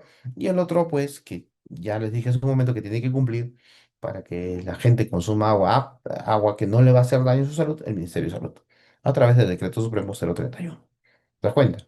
Y también tenemos los organismos internacionales como la OMS y OPS, que son digamos, los organismos no gubernamentales, que también se involucran bastante dentro del sector saneamiento a través de la gestión de políticas, implementación de políticas, mejora de políticas en el sector y buscar también algún tipo de enlace para los financiamientos que se puede dar con diferentes organismos internacionales, como el BID, como el Banco Interamericano de Desarrollo, el Fondo Monetario Internacional, el KfW, el JICA, o sea, fondos internacionales que va a permitir a diferentes realidades de nuestro país, poder acceder a esos préstamos, a esos financiamientos y ejecutar los proyectos que cierren la brecha de agua y saneamiento que tenemos aún todavía dentro de nuestro este país, ¿no? Que no tenemos todavía completo toda la parte cubierta, mejor dicho, de agua potable y saneamiento a nivel nacional, ¿no? Entonces, es una realidad que también, ¿no? Es factible de poder utilizar cuando es factible. Muy bien. A ver, dentro de la norma, ¿qué cosa nos dice? Por ejemplo, esta es la parte de lo que nos indica la norma de saneamiento rural también, ¿no? Bien, y saneamiento obviamente urbano. Los estudios de factibilidad técnico-económica son de carácter obligatorio, dice, tal cual está en la norma. El diseño preliminar deberá basarse en registros de calidad de agua de por lo menos un ciclo hidrológico. Miren, esto no lo digo yo, lo dice la norma, pues aquí está. ¿Sí? Está ahí bien claro, ¿correcto? De un ciclo hidrológico. O sea, eso quiere decir que tiene que estar por lo menos de un año. Y dice, en caso de dichos registros no existan, el diseño se basará en el estudio de los meses más críticos, es decir, en los meses más lluviosos, según las características de la cuenca. ¿Te das cuenta? O sea, hace la recomendación inclusive de los meses más lluviosos, ¿no? Pero obviamente que son los, digamos, los más críticos porque viene más caudal, viene más sucio, viene con elementos mucho más pesados. Entonces se tiene que saber cómo realmente se va a comportar la cuenca de donde viene el agua en ese momento. Ahora, esto por ejemplo es para ríos, fuentes hídricas. Alguien me puede preguntar, "Ingeniero, ¿qué pasa con el mar? ¿Ocurre lo mismo? Obviamente, pues el mar tiene otro tipo de comportamiento porque tiene otro tipo de variación de mezcla, ¿no? Es un poco más enfocado a la mezcla de las corrientes que tienen la misma agitación y rotación de la Tierra con los vientos que vienen desde la parte atmosférica de nuestro hemisferio, ¿no? Entonces, por lo tanto, también pues tienen que tener su estudio correspondiente y su comportamiento de modelación. Entonces, con esa información se diseñan las plantas, ¿ya? Y obviamente el diseño de plantas tiene un horizonte pues entre 10 a 20 años. ¿De qué depende de que sea de 10 a 20 años? Por ejemplo, si yo voy a diseñar plantas a 10 años, es porque las plantas están siendo diseñadas con equipos. ¿Correcto? Sí, con equipamientos mecánicos, bombas, lámparas, dosificadores, ¿correcto? Data lawyers, etcétera. Todo lo que tenga que ver con mecánico, con elemento mecánico hidráulico, ¿sí? Que son las bombitas, sensores, etcétera, pues tienen un periodo de 10 años, ¿correcto? Mientras que ya la parte hidráulica, la parte estructural hidráulica, ¿sí? Por ejemplo, los canales, las tuberías, las compuertas, las válvulas, digamos que estos tienen pues a 20 años, ¿correcto? Es por eso que siempre el horizonte del proyecto varía entre 10 a 20 años, ¿sí? Porque cada componente es distinto, ¿no? Por ejemplo, una vez me preguntaba, ingeniero, mi bomba está hace 20 años funcionando, esa bomba pues realmente ya no funciona como debe ser, ¿no? Porque ya son 20 años de funcionamiento que no ha tenido ni mantenimientos, y si le han hecho el mantenimiento, le han hecho un mantenimiento a media caña, ¿no? Y no le hacen el mantenimiento preventivo. Hay dos tipos de mantenimiento que son sistemas mecánicos, el mantenimiento preventivo y el mantenimiento correctivo.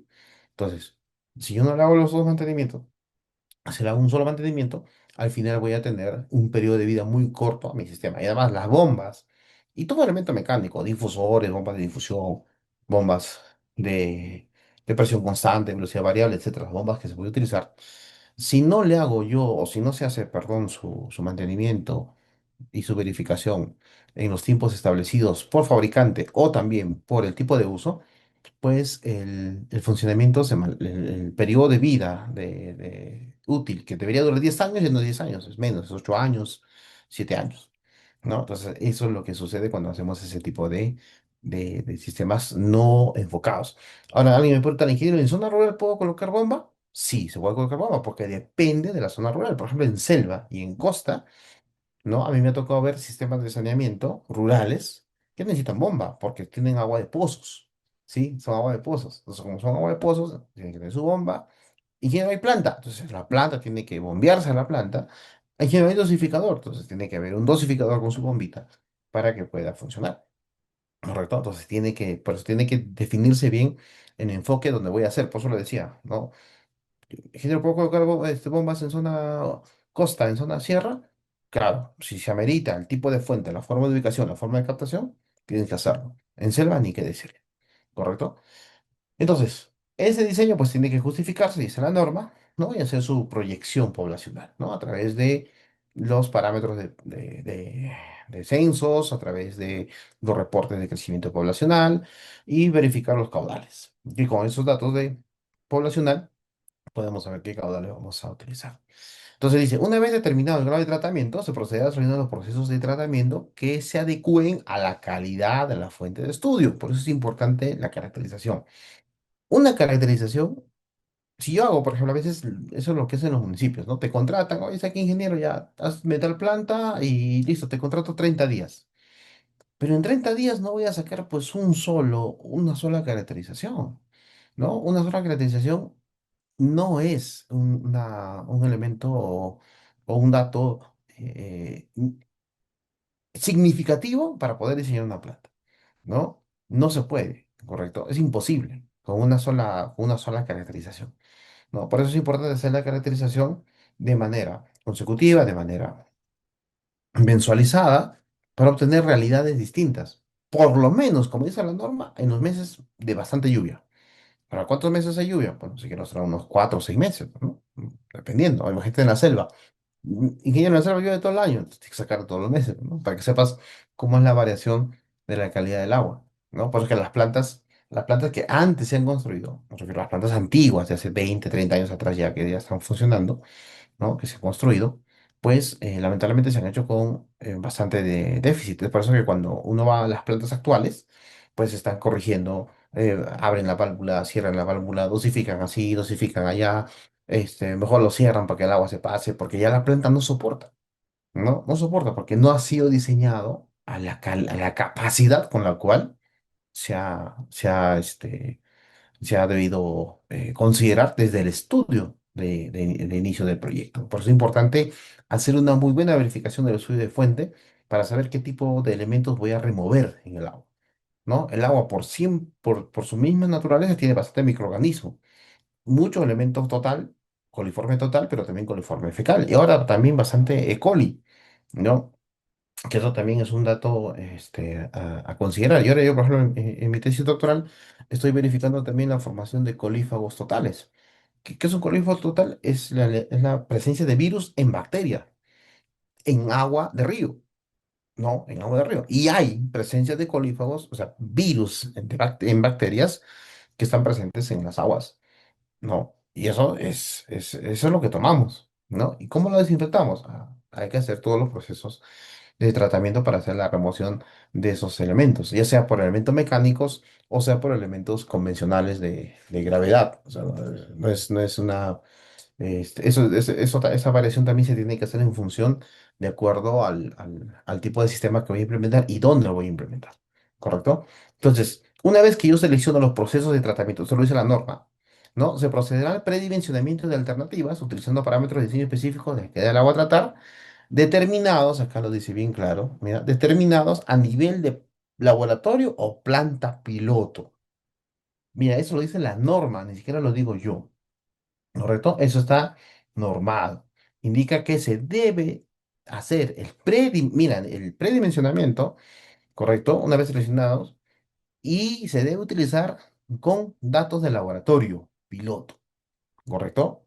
Entonces, siempre es bueno esto aclararlo y plantearlo, de que una planta de diseño no solamente se hace con Excel, que es lo que vamos a ver también más adelante, se tiene que hacer con modelos de ensayo experimentales, ¿correcto? Donde se tiene que determinar el número de unidades, el número de fases, el nivel de proceso, y ahí recién con esos datos que salen del piloto, que salen del proceso, del modelo de tratamiento, recién voy a poder diseñar, ¿sí? Ya la parte final o el estudio definitivo de mi planta donde voy a indicar cuántas tuberías va a haber, cuántos canales voy a conectar, cuántas compuertas va a haber, ¿no? Cómo va a ser, qué unidades va a tener la planta, cómo lo voy a distribuir en el terreno, ¿no? Entonces ya, eso ya es un poco ya la parte ya más hidráulica y arquitectónica del modelo de plantas, ¿correcto? Entonces esa es un poco la diferencia de poder utilizar bien el contenido de los datos experimentales, porque eso va permitiendo saber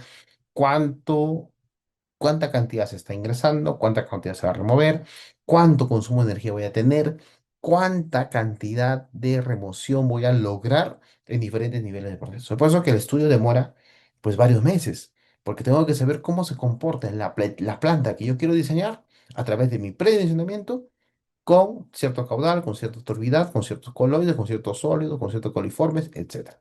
Eso es lo que tengo que verificar. Y después, obviamente, el estudio de factibilidad, que es el estudio técnico económico, se van a verificar siempre pues, las alternativas, como hasta rato lo decía, ¿no? La norma nos dice que tiene que verificarse, ¿no? La operación de la planta, la confiabilidad de los mantenimientos y la verificación inclusive de situaciones correctivas y situaciones de emergencia, ¿correcto?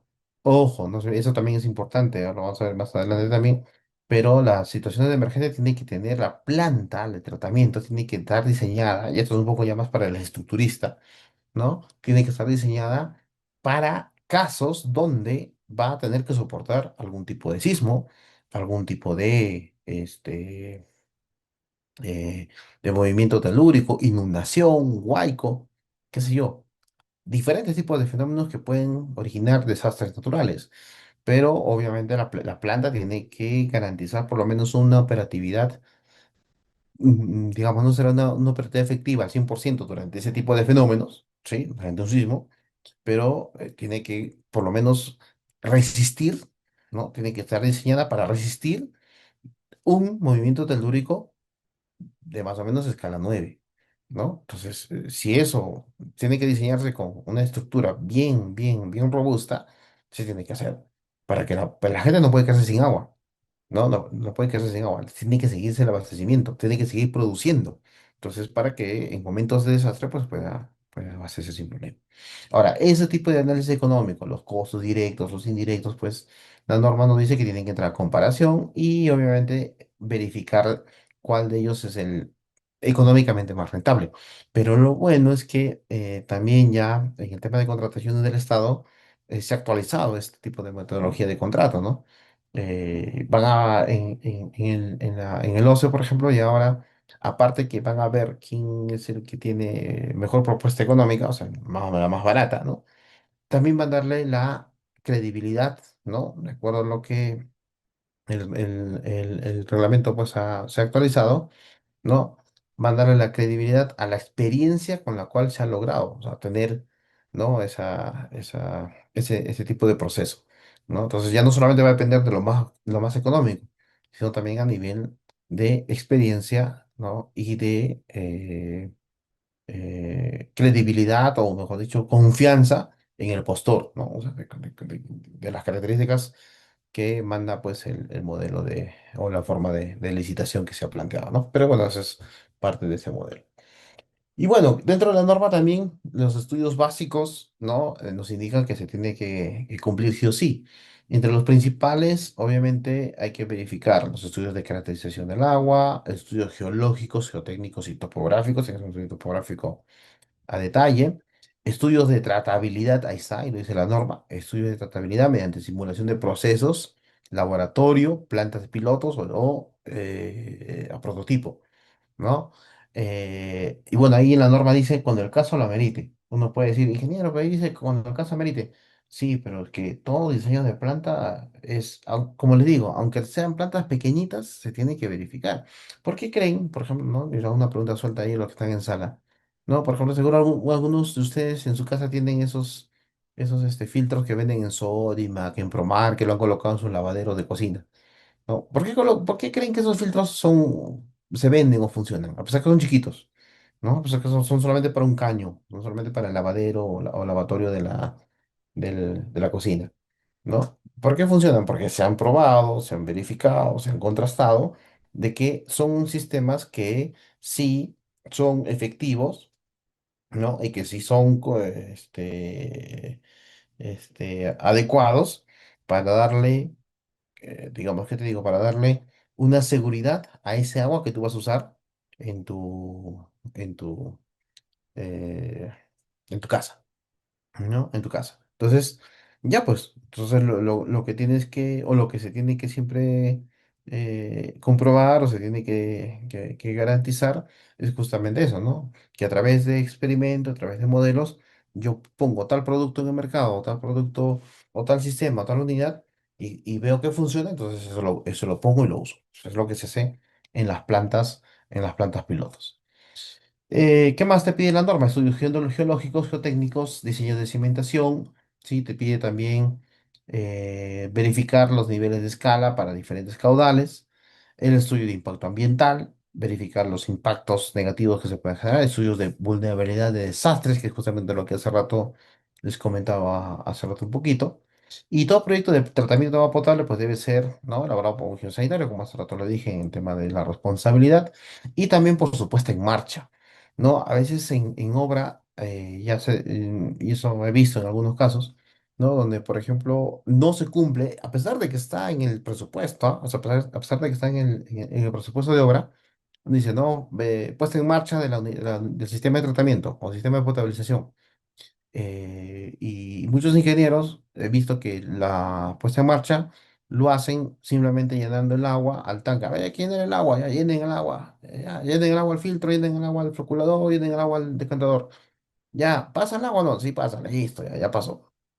Y no, eso no es una puesta en marcha, ¿no? Eso es que uno puede decir, ya, hasta puede ser prueba hidráulica, ya, pues, una prueba hidráulica de que el agua entra y sale sin problema por los vertederos, por las compuertas, por las válvulas, por cada unidad, por cada sistema. Ya eso ya puede ser de que sea visto de ese modo, ¿no? Que pues, una puesta en marcha. Perdón, una puesta de comprobación, pero puesta en marcha no es, porque la puesta en marcha significa una verificación o un control de monitoreo, comprobación de cargas, comprobación de tiempos, variación de velocidades, comprobación del tipo de reactores, ¿no? Y es todo un procedimiento que lamentablemente en la forma de la parte práctica, que es donde se ejecutan los proyectos, pues no lo hacen, ¿no? O sea, es una cosa muy, no muy bien llevada en la práctica, ¿no? O sea, porque en la norma está, pero en la práctica, pues no lo hacen, ¿no? Entonces y eso también está sancionable, ¿no? Y lo dice la OCDE, ni siquiera lo digo yo, ¿no? Se va sancionable cuando el encargado de diseño de puesta en marcha no hace la puesta en marcha del sistema que plantea. Y en la norma lo dice, la responsabilidad es del que diseña. Entonces, el que diseña tiene que cumplir la puesta en marcha. Y bueno, el expediente deberá incluir especificaciones técnicas, ¿no? Métodos constructivos, de acuerdo a la edificación, calidad de tuberías, etcétera, ¿no? Esto también es importante, recarga la norma, esta parte, porque también es importante saber qué tipo de cemento se debe usar para las plantas. No es el cemento tipo uno. A veces uno de manera rápida, no sé si estarán S10 o RW, ¿no? El software que ustedes usen para costos y presupuestos. Ya por default te viene, pues, ¿no? Que es cemento tipo uno, ¿no? Pero bueno, te viene por default porque eso es para pavimentos, para veredas, para viviendas, ¿no? Que es el normal, pero para plantas no es el de cemento tipo uno que se debe usar, ¿no? Entonces por eso se tiene que siempre chequear, se tiene que constatar al momento de que tú haces tu presupuesto, ¿no? El material, los insumos, el tipo de elementos que vas a necesitar en tu planta y obviamente funciona, pues, ¿no? Las normas de, de calidad y eso se debe, bueno, eso se propicia gracias al famoso INACAL, ¿no? Al Instituto Nacional de la Calidad, que es el que ya tiene reglamentado todo, ¿no? Ya lo tiene estandarizado, tiene que cumplirse el estándar y tiene que cumplirse también la verificación en laboratorios acreditados, no se olviden, ¿no? Porque el laboratorio, de todas maneras, el laboratorio acreditado le da este, cierta eh, calidad, ¿no? De un nivel donde digo, ah, ya, entonces este laboratorio me va a cumplir el material que yo estoy pidiendo, el tipo de insumo que estoy pidiendo, el componente que estoy comprando. Entonces, tiene que tener su certificación de calidad. Y eso lo logra a través de INACAL, ¿no? INACAL es el que hace esa verificación.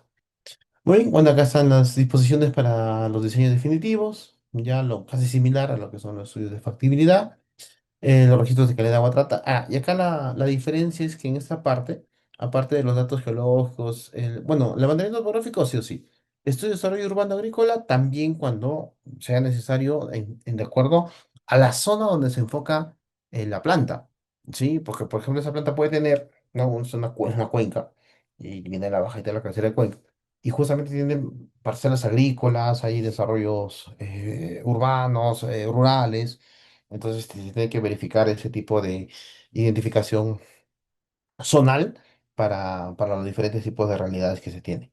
Y los datos, obviamente, hidrológicos del agua para niveles máximos de inundación.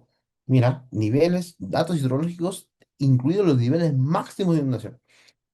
Y eso obviamente se da pues en épocas de lluvia. Imagínate que te contratan ahora en junio. Pues en el caso mío, que es en zona sierra, donde no hay lluvia. Ahorita, por ejemplo, el nivel de agua está bajo. Entonces yo no voy a diseñar una planta con los datos de este mes, porque los datos de este mes me van a botar valores muy bajitos. Entonces tengo que verificar en los niveles donde hay mayor nivel de inundación. Y eso se da en épocas de bastante lluvia. Registro de calidad de agua tratada, resultados de ensayos de tratabilidad, datos climáticos de zona, la disponibilidad y servicio de energía eléctrica, eso también la factura de servicio, y también la disponibilidad y factibilidad de suministro de sustancias químicas. Ahí está. Y eso también es importante. Ahora, por ejemplo, con el tema del uso de insumos fiscalizados, ¿no? Por ejemplo, cuando la norma te lo dice bien claro, cuando tú vas a implementar tu planta, ¿no? Tienes que contar o tienes que disponer del uso de sustancias químicas, que es para tratar el agua, ¿correcto? Y ahora, por ejemplo, ingeniero, ¿qué pasa si mi fuente hídrica tiene un pH muy básico? O sea, estamos hablando de pHs por encima de 8.5, 8.6, 8.7, 9, que sí puede haber, ¿no? Entonces tengo que bajarle el pH. Entonces, ¿qué necesito? Voy a echar ácidos, ¿no? Tengo que neutralizar con ácidos, elementos acidificados. Ahora, y para poder utilizar esos elementos ácidos, algunos de los componentes ácidos, en algunas versiones, están fiscalizados. Entonces tienen que hacer todo un trámite de la EPS o en este caso la entidad responsable del saneamiento, la que es responsable del saneamiento rural. Por ejemplo, si fueran rurales, ¿no? En este caso le correspondería en este caso ya no es HAS, ¿no? Sino es el operador comunal. No, antes era HAS, Junta Administradora de Servicios de Saneamiento. Ahora es operador comunal. Entonces lo tocaría al operador comunal traer, hacer la solicitud a través del ATM, que es el área técnica municipal que le corresponde a la municipalidad, y hacer la gestión si es que tuviera planta para tratamiento químico. ¿No? Por ejemplo, si es cloro, ¿no? Obviamente, pues el cloro es fiscalizado, ¿no? No se vende, ¿no? De manera comercial. Se vende el, el hipoclorito de calcio o hipoclorito de sodio, ¿no? Que es el más común, y que eso sí lo venden sin ningún problema. Pero cuando ya son elementos un poco más requeridos de fiscalización, caballero nomás, pues como que se toma el permiso correspondiente de SUNAT. ¿Ya? Y bueno, el diseño definitivo consistirá en el estudio definitivo, que es los ítems anteriores, y dentro de eso, pues, el expediente técnico, que es ahí donde va, ¿no? Y bueno, la norma también que te dice en el numeral 5121 que tiene que tener documentos para ser considerados dentro de la puesta en marcha de la planta de tratamiento. Entre ellos está para la memoria descriptiva, la información básica del anterior ítem 511 que les mencioné, dimensionamiento de procesos de tratamiento, resultados de evaluación de impacto ambiental y vulnerabilidad de desastres, manual preliminar de operación y mantenimiento, o sea, tiene que haber siempre un manual para que describa. ¿Qué cosa describe el manual? Describe el proceso de tratamiento, cómo funciona al inicio, cómo funciona al final. Tiene que verificar cómo es el comportamiento normal, el control normal, la apertura de válvula, apertura de compuertas, nivel de agua, nivel mínimo de agua, nivel máximo de agua. Comprobar también, o perdón, indicar también el tipo de acciones que tiene que cumplir el personal para el mantenimiento, y tiene que ver también ciertos entrenamientos, ciertas capacitaciones, ¿no? Por ejemplo, en nuestro país, Sensico hace hace una formación, por ejemplo, permanente de operadores, ¿no? Donde les da todas las herramientas y lineamientos básicos para que puedan enfocarse bien y desarrollar bien toda la parte de diseño, perdón, de operación de plantas de potabilización y también para plantas de agua residual. Asimismo, debe incluir la operación de rutina, tiene que incluir también la verificación de registro de datos de campo y análisis que se requiera para el control del tratamiento. Dice, bien claro, dice, para el control del proceso de tratamiento. Entonces, la puesta en marcha involucra eso, pues, ¿no? Entonces, yo no sé cómo otros colegas hacen verificación de tratamiento, perdón, de puesta en marcha sin monitoreo. No sé cómo lo harán, ¿no? O sea, pero al final, como una vez un ingeniero me dijo, ¿no? Ay, pero al final funciona, pe, está funcionando la planta. Claro, pero no es la forma, pero, o sea, no es, es como decirte, ¿no? O sea, usa pantalón con ropa interior, pero primero me pongo el pantalón, luego la ropa interior. Los dos sirven, claro, porque estoy cubriendo el pantalón y la ropa interior, pero lo estoy haciendo al revés, pero estoy haciendo mal. O sea, primero me puse el pantalón y después la ropa interior. Entonces está mal, pe, pero los dos sirven. Entonces igualitos en las plantas. O sea, la planta, sea como sea, va a tratar de va a tratar de funcionar, va a tratar de operar, pero tiene que tener todo un proceso, un procedimiento, ¿no? Entonces, eso es lo que siempre hay que tener o hay que cuidar cuando hacemos el uso o hacemos el modelamiento de ese tipo de plantas bueno, en realidad para todo tipo, para todas las plantas, ¿no? Ya sea una planta potabilizadora o también puede ser una planta de agua residual. Porque si yo lo hago a mi gusto, como quiero que funcione, como quiero que se dé, pues lamentablemente el funcionamiento va a ser, perdón, la operatividad va a ser deficiente, ¿no? Y el rendimiento que yo quiero alcanzar en la planta va a ser bajo, bajísimo, ¿ya? Y también dentro de esto la norma indica que la operación debe también tiene que estar indicando las condiciones de operación en épocas o en emergencias. ¿Cómo debe operar la planta en emergencias? Yo veo muchas empresas a nivel nacional, ahora que estuve en el Consejo de Usuarios de SUNAS, que lo hacen al momento, o sea, no tienen un plan ya, un estándar estratégico, sino que lo hacen al momento, se juntan algunas gerencias, ¿no? Y justamente esas gerencias lo que hacen es darle un valor, ¿qué les digo? Una connotación de ese documento técnico que debería ser importante para poder em, digamos, ser un instrumento en emergencia que sea útil, pues siempre lo hacen por cumplir, ¿no? O sea, no hacen el llenado correcto de ese tipo de fichas, ese tipo de reportes o documentos. Y al final, cuando se les pide, por ejemplo, oye, y una vez me acuerdo de una reunión que hicimos, ¿no? Oye, ¿y has hecho la simulación? ¿Has hecho el simulacro de este plan de emergencia de la planta? Pues simplemente no se ha hecho, ¿no? No lo hacen. Y ahí es donde realmente ya empieza el defecto del funcionamiento de las plantas, ¿no? Y eso es lo que ocurre en este tipo de sistemas. ¿Sí? Muy bien. Uy, bueno, sí, 10:30. Bien, muchachos, nos vamos a quedar ahí. Sí, si hay alguna preguntita, a ver, me lo hacen saber. Daniel, no sé si estás por ahí. Nos quedamos ahí para continuar en la siguiente sesión. Ya es más de 9:31, creo que me dijiste 9:25 nada más. Perdón, a veces cuando hablo del tema me quedo de largo. Bien, bien, muchachos, no sé si hay alguna pregunta. Si no, le doy le pase a Daniel. Así es, ingeniero. Muchas gracias por la capacitación. Está muy interesante. Bueno, a ver, un par de consultas antes de finalizar. Elvis González dice, ¿se verán partes de diseño de sistemas y simbologías utilizadas en procesos de tratamiento de aguas y petar? Sí, vamos a ver, sí, vamos, de hecho ya vamos, siempre en las primeras sesiones, tanto en este bloque como en el otro, como es normativo, es un poco textual, un poco de teórico, ¿no? Pero ya en la medida que vamos a ir avanzando, vamos a ir haciendo algunos ejercicios de cálculo y de hecho que vamos a ver algunos ítems en los planos, así como les mencioné hace ratito, ¿no? Les hice ver un plano. Correcto, gracias por la respuesta, ingeniero. Había otra consulta también del participante Emerson Acharay Márquez. Nos dice, la aplicación del software de Python, ¿cuál es su funcionalidad en relación al tratamiento de aguas residuales? Bueno, en realidad el Python es una herramienta informática muy, muy interesante que se usa para diferentes tipos de uso, sino que en el caso mío yo lo estoy implementando como parte de mi sistema, como parte de mi tesis doctoral, donde voy a validar algunos modelos en procesos de tratamiento, que en este caso es con oxidación avanzada, ¿no?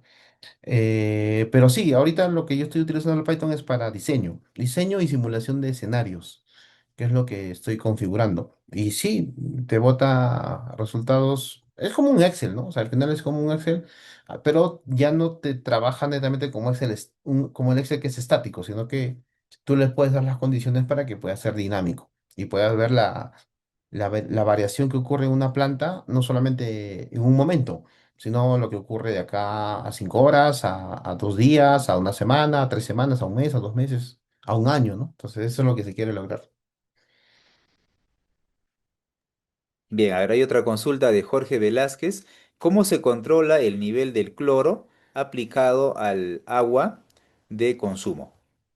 Ajá. Bueno, eso lo vamos a ver en el módulo 3 de las plantas potabilizadoras, pero generalmente se controla, bueno, hay dosificadores y de acuerdo al tipo de dosificador hay un determinado tipo de control. Desde lo más sencillos, como son sistemas en rurales, por ejemplo, se hacen sistemas de doble recipiente, ¿no? Con nivel compensante y en plantas ya se hace con dosificadores de bombas o dosificadores electromecánicos con sensores. Entonces es más fácil de poderlo verificar cuando ya tenemos el equipo y se hace la verificación.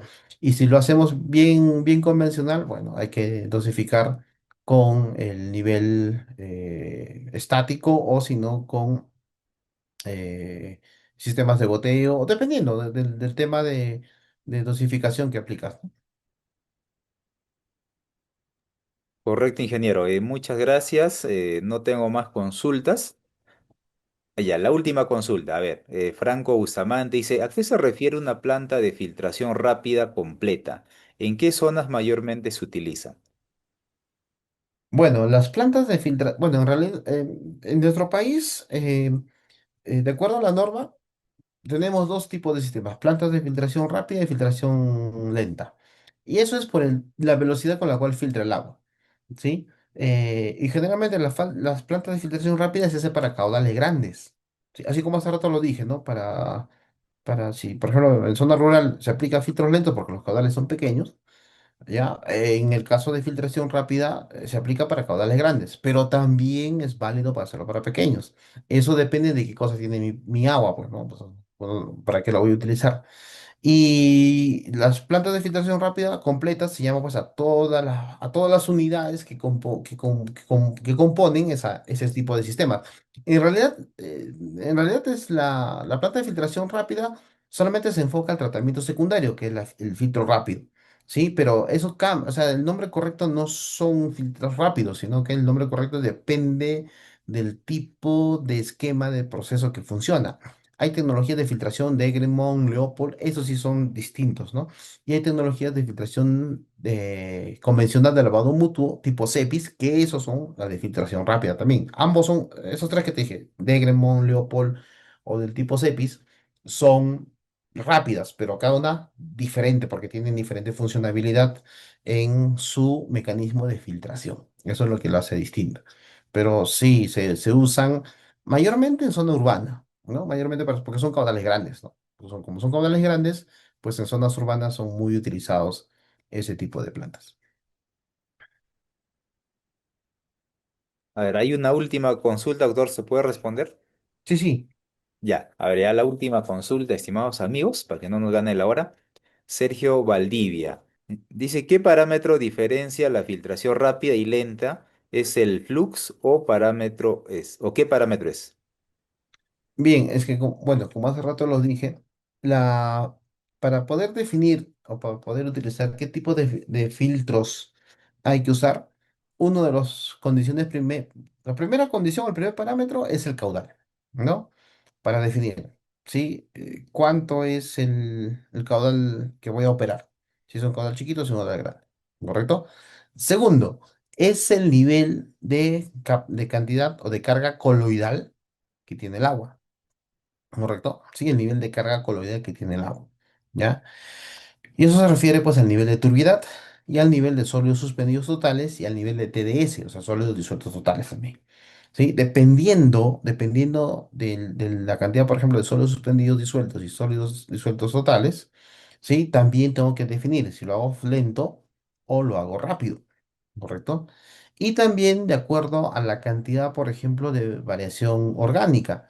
Por ejemplo, un filtro lento funciona mejor en un agua que tiene una buena cantidad de elemento orgánico, mientras que un filtro rápido no es tan bueno para un agua que tiene elemento orgánico, por ejemplo, ¿no? Y el otro parámetro que también tengo que verificar es el nivel también de carga microbiana, ¿sí? Mm, Por ejemplo, si tengo aguas con bastante cantidad de elementos, por ejemplo, de E. coli, ¿no? Me conviene más un filtro rápido. Mientras que si tengo, por ejemplo, digamos, una alta cantidad en coliformes totales, puedo hacerlo, o coliformes termotolerantes, puedo hacerlo, por ejemplo, sin ningún problema en un lento. Pero, de hecho, que en ambos va a haber, ¿no? O sea, de hecho, que va a existir, pero por un tema, digamos, del tipo de material que también voy a utilizar. Por ejemplo, un elemento que ayuda bastante a eliminar elementos, me ayuda también a contener elementos microbiológicos o neutralizarlos, por ejemplo, es el carbón activado.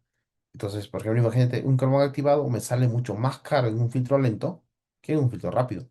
Entonces, me conviene diseñar sistemas con filtración rápida cuando voy a hacer un modelo de absorción con carbón activo, que hacerlo con filtración lenta. Que también sí lo puedo hacer. O sea, si tengo el dinerito, no hay problema, lo puedo implementar, pero va a depender mucho de la cantidad de esos parámetros que te he mencionado, ¿no? Pues en realidad son varios, no solamente, no depende de uno solo, depende de la relación o de la correlación que resista, que exista, perdón, entre un parámetro y el otro.